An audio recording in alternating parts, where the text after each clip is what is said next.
Family members అందరూ వచ్చారు. Almost 1 year తర్వాత అందరూ కలిసాము. సో మేము వాళ్ళ కోసం ఏం చేసామో మీకు ఇప్పుడైతే చూపిస్తాం.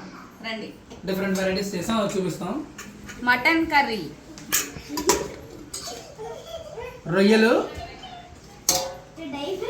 పన్నీర్ వెజ్ తినే వాళ్ళకి పన్నీరు, రైస్, పప్పు, బంగాళదుంప కూర, వడియాలు, అప్పడాలు అండ్ చారు. సో ఇప్పుడు మనం ఇవన్నీ చేసాం కదా, అందరం కలిసి ఫుడ్ తిని ఎంజాయ్ చేస్తాం. ఏంటి ఫ్యామిలీ మెంబర్స్ని పిలిచి ముందు మేము తినేస్తున్నాం అనుకుంటున్నారా? లేదండి, మేమైతే మాత్రం అందరూ తిన్నాకే లాస్ట్లోనే తింటున్నాము. దాదాపు 1 సంవత్సరం తర్వాత మళ్ళీ అందరూ కుటుంబ సభ్యులు అందరూ కలిసి ఒక చోట చేరడం అంటే అదొక హ్యాపీ ఫీలింగ్గా ఉంటుంది కదా. మా చిన్నగాడికి హెల్త్ బాగాలేదు కాబట్టి అలా కూర్చొని ఉన్నాడు, కానీ లేదంటే వాడు అటు ఇటు తిరుగుతూ ఇల్లంతా తిరిగి గందరగోళం చేసేవాడు.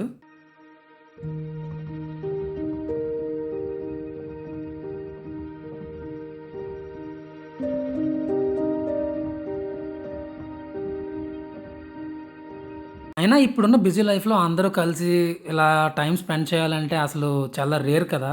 ఒక మెమరీగా ఉండిపోతుందని నేనైతే మాత్రం చాలా చిన్న వీడియో అయినప్పటికీ ఇది నేను రికార్డ్ అయితే చేస్తున్నాను.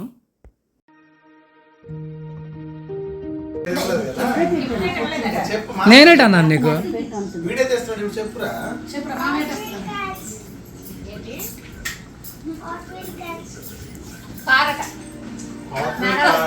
Hot wheel cars